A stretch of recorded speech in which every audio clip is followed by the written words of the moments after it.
नमस्कार दोस्तों, जय माता दी। वर्ल्ड बेस्ट मैजिक में आपका हार्दिक स्वागत है। कैसे हैं आप सब? ये बताने के लिए कमेंट बॉक्स में जय माता दी जरूर लिखें। माता रानी सबका कल्याण करेंगी। दोस्तों, इस वीडियो में हम बात करेंगे कि इस लॉकडाउन के समय में आप वट सावित्री व्रत की पूजा कैसे करेंगी, क्योंकि इस व्रत में बरगद के पेड़ की पूजा की जाती है और इस समय कोरोना वायरस की वजह से हमें सोशल डिस्टेंसिंग का भी ध्यान रखना है। इसलिए बरगद के पेड़ के पास जाकर एक साथ इतनी भीड़ में पूजा करना सही नहीं है, ये सेफ नहीं होगा। इसलिए इस वीडियो में आपको कई ऐसे तरीके बताऊंगी जिससे कि आप घर पर ही रहकर कम सामग्री के साथ अपनी वट सावित्री की पूजा कर सकती हैं और इससे वट सावित्री की पूजा का पूरा फल भी मिलेगा। सुहागिन महिलाओं की इस समय सबसे बड़ी परेशानी है कि हमें बरगद का पेड़ नहीं मिल रहा है, हमें पंखा नहीं मिल रहा है, कच्चा सूत नहीं मिल रहा है। तो इस सिचुएशन में वह अपनी पूजा कैसे करें? तो आपको बता दूं कि आपको बिल्कुल भी परेशान होने की जरूरत नहीं है। इस वीडियो में आपके इन सारे सवालों का जवाब मिल जाएगा। कई महिलाएं यह भी पूछ रही हैं कि यदि इस दौरान पीरियड आ जाए तो वह पूजा कैसे करें, और कुछ लोग यह भी पूछ रहे हैं कि घर पर परिक्रमा कैसे और कितनी लगानी है, और प्रसाद में क्या बनाना है, और इस दिन क्या खाएं और क्या नहीं खाएं, और अपना वट सावित्री व्रत वह किस प्रकार खोलें। इन सभी सवालों के जवाब आपको इस वीडियो में मिल जाएंगे, इसलिए अंत तक इस वीडियो के साथ बने रहें। और वीडियो शुरू करने से पहले आपसे रिक्वेस्ट है कि अगर आपने हमारा YouTube channel world best magic subscribe नहीं किया है तो जल्दी से सब्सक्राइब कर लें। तो आइए शुरू करते हैं। दोस्तों, सनातन धर्म में वट सावित्री व्रत का बहुत महत्व है। यह व्रत ज्येष्ठ कृष्ण पक्ष की अमावस्या को मनाया जाता है। इस साल यह त्यौहार 22 मई 2020 दिन शुक्रवार को मनाया जाएगा। इस पर्व में वट यानी बरगद के पेड़ की पूजा की जाती है। यह व्रत सुहागन महिलाएं अपने पति की लंबी आयु के लिए करती हैं। इस दिन सावित्री अपने पति सत्यवान के प्राण यमराज जी से वापस लाई थीं। तो चलिए जानते हैं कि जिन लोगों को बरगद का पेड़ नहीं मिल रहा है तो वह क्या करें। लेकिन उससे पहले ये बात बताना चाहूँगी कि जो लोग बरगद की डाल या टहनी घर पर मंगवा कर पूजा कर रही हैं, उन्हें इस बात का ध्यान रखना है कि आप वट सावित्री व्रत वाले दिन बरगद की डाल तोड़कर घर ना लाएं। आप उसे 1 या 2 दिन पहले ही तोड़कर घर में ले आएं, क्योंकि जिस दिन जिस पेड़ की पूजा की जाती है उस दिन उस पेड़ को तोड़ना अच्छा नहीं माना जाता है। आप वट सावित्री वाले दिन पत्ते तो तोड़ सकते हैं, लेकिन टहनी और डाल को नहीं तोड़ना चाहिए, क्योंकि इस दिन बरगद के पेड़ पर भगवान और माता सावित्री का वास होता है। अब बात करते हैं कि जिन लोगों को बरगद की डाल ना मिले तो क्या करें। तो आपको बता दूं कि यदि आपको बरगद के पत्ते मिल जाएं तो वह भी बहुत अच्छा रहेगा। आप इन पत्तों पर एक रोली का गाढ़ा पेस्ट बनाकर उसमें ब्रह्मा, सत्यवान और सावित्री लिखकर भी अपनी पूजा कर सकती हैं। और यदि पत्ते भी ना मिले तो इससे पहले वीडियो में मैंने बताया था कि जिन लोगों के घर में तुलसी का पौधा है तो वह तुलसी और श्री हरि विष्णु जी की फोटो की पूजा करके अपनी वट सावित्री की पूजा कर सकती हैं।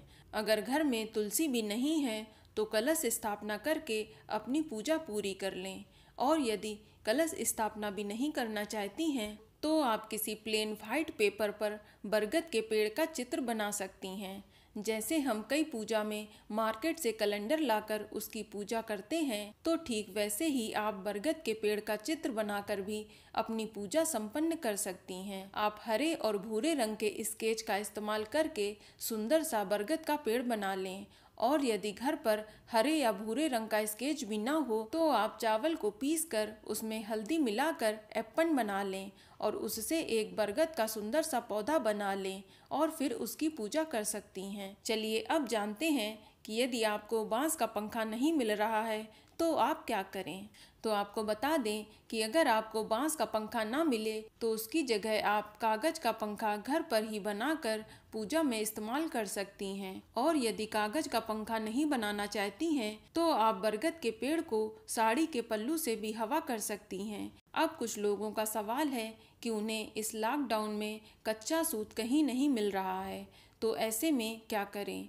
तो आप ऐसे में कलावा या मौली का इस्तेमाल कर सकती हैं, क्योंकि कलावा भी कच्चे सूत का ही बना होता है। आप इससे अपनी गले की माला भी बना सकती हैं और इसी से बरगद को लपेट के परिक्रमा भी कर सकती हैं। और यदि कलावा भी ना मिले तो हर घर में महिलाओं के पास सफ़ेद रील तो पड़ी ही होगी। आप सफ़ेद रील का भी इस्तेमाल कर सकती हैं। अब कुछ लेडीज़ के कमेंट आ रहे हैं कि उनकी अभी अभी डिलीवरी हुई है तो वह व्रत कैसे करें, या कई घरों में सूतक लगा है तो क्या वह व्रत रखें या नहीं।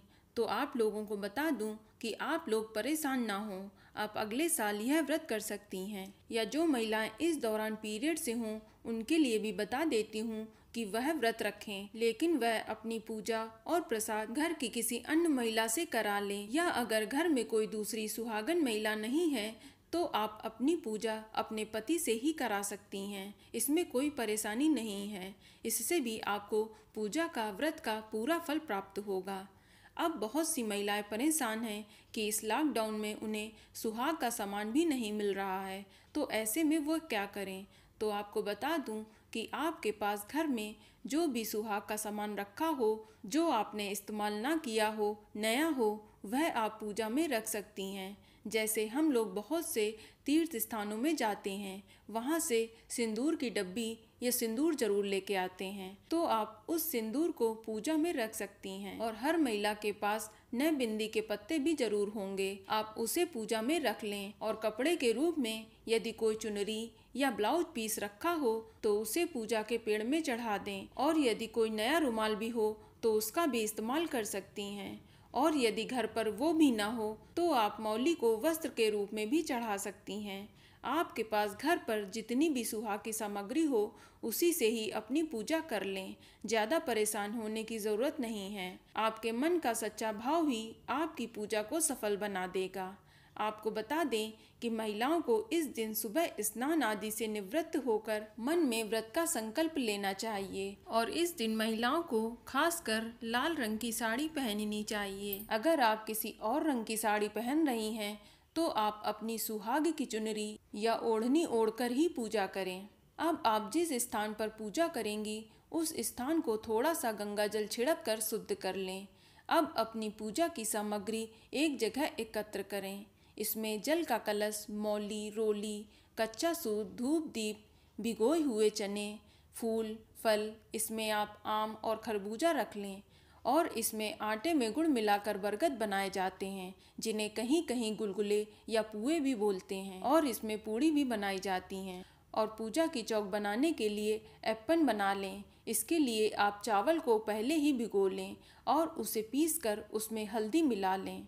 और इसके अलावा सुहाग का सामान और कुछ दक्षिणा आदि भी रख लें। अब पूजा के स्थल में एप्पन से चौक पूरें और एक लकड़ी की चौकी पर लाल या पीला कपड़ा बिछाकर उस पे अष्टदल कमल बनाएं। अब उसमें कलश की स्थापना करें। इसके लिए कलश के पात्र में थोड़ा सा गंगा जल मिलाकर फिर उसमें शुद्ध जल डालें और एक सुपारी, एक खड़ी हल्दी और उसमें सिक्का डालकर उसके ऊपर 5 पल्लव रखें। फिर उसके ऊपर एक चावल की भरी कटोरी रखें और उसके ऊपर घी का दीपक प्रज्वलित करें। अब कलश के मुख में मौली लपेटें और कलश पर स्वास्तिक का चिन्ह भी जरूर बनाएं। अब सभी देवी देवताओं का आवाहन करें। आप सत्यवान सावित्री, ब्रह्मा जी और माता सरस्वती और श्री हरि विष्णु जी का आवाहन करते हुए कलश की स्थापना करें। अब एक पान के पत्ते पर गौरी और गणेश जी की स्थापना करें। फिर सभी देवी देवताओं को जल अर्पित करें। यदि आप तुलसी के पेड़ की पूजा कर रही हैं तो गमले में जल चढ़ाएं। यदि आप बरगद का चित्र बनाकर कैलेंडर की पूजा कर रही हैं तो उसे किसी थाली पे रखें ताकि जल चढ़ाने पर वह थाली पर ही गिरे और उसके चारों तरफ आप परिक्रमा भी कर सकें। इसके बाद रोली कुमकुम का तिलक करें और भगवान को जनेऊ और माता को मौली या वस्त्र अर्पित करें। अब अक्षत चढ़ाएं, फूल चढ़ाएं और फल अर्पित करें। और प्रसाद के रूप में भीगे हुए चने, 12 बरगद, 12 पूड़ी भी चढ़ाई जाती हैं। इसके बाद श्रृंगार का सामान अर्पित करें। अब कच्चे सूत से 12 धागों वाला माला बनाएं, जिसमें कहीं कहीं 12 गांठें भी लगाई जाती हैं। इसे हल्दी से पीला रंग लें। अब इसे बरगद के पेड़ से 6 बार बदल कर स्वयं पहन लें। फिर 12 दिनों तक इस माला को पहनकर नदी में जल प्रवाह कर दें। अब आपको कच्चा सूत या भीगे हुए चने हाथ में लेकर परिक्रमा करनी है। अगर आप तुलसी की पूजा कर रही हैं तो तुलसी की परिक्रमा करें। अगर आप कलश स्थापना कर पूजा कर रही हैं तो कलश की परिक्रमा करें, और यदि आप बरगद के चित्र की पूजा कर रही हैं तो आप बरगद के चित्र की परिक्रमा करें। यह परिक्रमा आपको 8, 12, 27, 54 या 108 बार करनी है। यह आपकी इच्छा के ऊपर है, लेकिन यह परिक्रमा कम से कम 12 बार करें तो अच्छा होगा। और यह भी ध्यान रखें कि यह परिक्रमा आपको सदैव बाएं से दाहिनी ओर की तरफ करनी है। और इसके बाद हाथ में चना या अक्षत लेकर वट सावित्री व्रत की कथा जरूर सुनें और कहें, फिर आरती करें और पूजा करने के बाद माँ गौरी से सुहाग जरूर लें। इसके अलावा ब्राह्मणों को भी वस्त्र और फल का दान जरूर करना चाहिए। अगर आप इस समय लॉकडाउन में बाहर नहीं जा सकती हैं तो ब्राह्मणों के लिए कुछ दक्षिणा जरूर निकाल लें, फिर बाद में इसे किसी ब्राह्मण या मंदिर के दान पात्र में भी डाल सकती हैं। चलिए अब बात करते हैं कि वट सावित्री पूजा में आपको क्या प्रसाद चढ़ाना है और इस दिन क्या खाएं और क्या नहीं खाएं। जैसा कि हर व्रत में होता है कि आप पूरे दिन व्रत रखते हैं, लेकिन वट सावित्री व्रत में ऐसा नहीं है। आप तब तक कुछ नहीं खा पी सकती हैं जब तक आप पूजा ना कर लें। लेकिन अभी भी कुछ लोगों के यहाँ यह व्रत पूरा दिन का रखा जाता है और व्रत के दूसरे दिन व्रत का पारण किया जाता है, लेकिन अधिकांश लोग पूजा के बाद खा पी सकते हैं। आपको बता दें कि पूजा में जिन चीज़ों की ज़रूरत होती है वही चढ़ाई जाती हैं, उन्हीं का भोग लगाया जाता है और फिर उसी को ग्रहण किया जाता है। तो आइए जानते हैं कि आखिर इस दिन क्या खाएं। प्रसाद में पूड़ी और पुए बनाए जाते हैं। हर त्योहार में पूड़ी बनाई जाती हैं क्योंकि मान्यता है कि पूड़ी शुभ होती हैं। पूड़ी के साथ इस दिन मीठे पुए, जिन्हें बरगद बोलते हैं, उन्हें भी बनाने की परंपरा है। पूड़ी और पुए को प्रसाद में बरगद के नीचे चढ़ाया जाता है और बाद में इसे प्रसाद स्वरूप खाते हैं। और इस दिन प्रसाद में भीगे चने भी बेहद जरूरी हैं और कुछ चने को पूजा के बाद सीधे निगलने की भी परंपरा होती है। बाद में बचे हुए चने को आप नाश्ते में फ्राई भी कर सकती हैं या फिर सब्जी बना सकती हैं। और वट सावित्री व्रत में खरबूजा वो फल है जो वट सावित्री व्रत की पूजा में सबसे जरूरी चीज है। इसे चढ़ाते भी हैं और बाद में प्रसाद स्वरूप खाते भी हैं। दोस्तों, वट सावित्री व्रत वाले दिन भूल कर भी मांसाहार नहीं करना चाहिए, वरना आपको व्रत का फल नहीं मिलता है। चलिए अब जानते हैं कि आप वट सावित्री व्रत को किस प्रकार खोलें।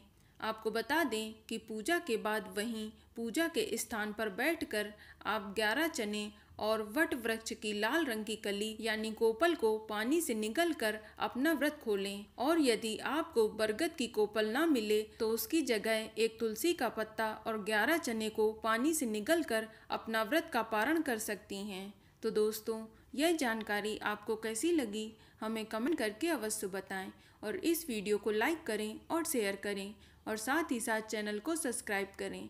धन्यवाद।